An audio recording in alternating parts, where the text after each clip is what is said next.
자, 그리고 지금 이 시각 윤 전 대통령이 구속 적부 심사를 받고 있습니다. 관련해서 속보가 좀 들어왔는데요. 특검에서는 이 구속이 타당하고 계속 필요하다라는 의견을 재판부에 제출했다라고 하고요.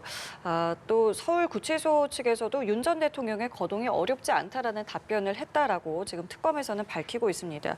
결국 오늘 이 자리에서는 이제 구속이 적법하냐 필요하냐 이 부분에 대해서 이제 다투게 될 텐데 어떤 부분이 가장 큰 쟁점이 될 것 같으십니까?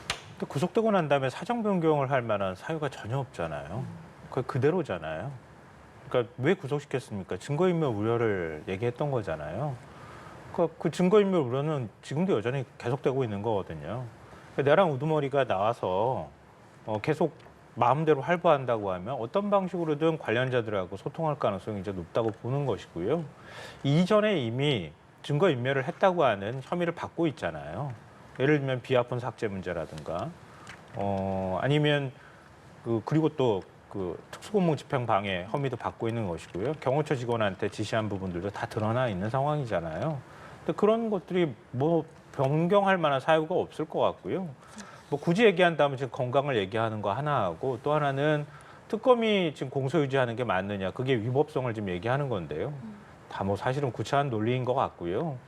그러니까 건강하지 못해서 뭐 계단을 오르내리지 못한다고 하면 그 부정선거 주장한다고 하는 외국의 교수는 어떻게 만나려고 했습니까? 접견실에 와서 만나겠다고 했던 거 아니에요? 앞뒤가 안 맞는 얘기를 계속 하고 있고 또 재판에도 건강이 안 좋아서 못 나가겠다고 하고 뭐 이렇게 얘기를 하는데 버젓이 또 구속적 부심에 나오는 것도 또한 앞뒤가 안 맞는 태도이라고 생각하고요. 그러니까 윤 전 대통령 입장에서는 본인 스스로가 고립무원이라고 얘기하는 것처럼 어떤 방식으로든 이 문제를 대처를 해야 되는데 더 이상 방법이 없는 거잖아요. 그러니까 일종의 정치 투쟁을 하고 그런 모습들을 보여주면서 아직도 윤 전 대통령은 자기를 지지하는 사람들이 굉장히 많다고 착각하는 것 같은데요. 어떤 방식으로든 정치권을 향한 메시지든 일부 남아있는 극소수 지지자들 향해서 던지는 메시지든 나는 계속 끊임없이 싸우고 있다라고 하는 것들을 보여주려고 하는 것 아니냐. 그거 외엔 달리 방법이 없다고 보고 있는 것 아니냐. 거의 자포자기 상태에 가까운 거 아닌가 싶어요. 윤 전 대통령의 이 구속 적부심에 대해서는 개인적으로 좀 어떻게 보고 계십니까? 구속적부심이 사실 어려운, 확률적으로 되게 어렵습니다. 보통은 이제 보석을 청구하거나 만약에 건강상에 상당히 수용 생활을 감내할 만큼 건강이 안 되게 되면 저희가 구속 집행정지를 신청을 하죠.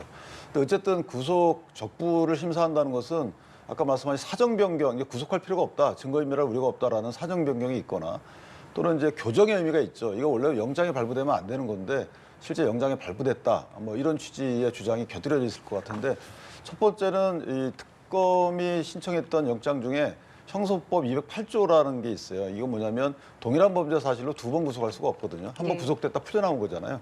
그런데 내란이라는 것은 사실은 개인 일련의 범죄를 전부 다 합친 게 내란죄이기 때문에 그중에 일부를 떼어내가지고 다시 영장을 청구하는 것은 문제가 있다, 이런 취지의 주장을 했었어요.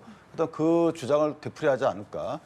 따라서 구속에 문제가 있다는 주장 하나 하고, 그다음에 특검이 위헌적인 특검이기 때문에 특검에 의한 여러 가지 수사 진행이나 이런 부분들도 다 위헌적이다라는 주장 또 하나 할 겁니다.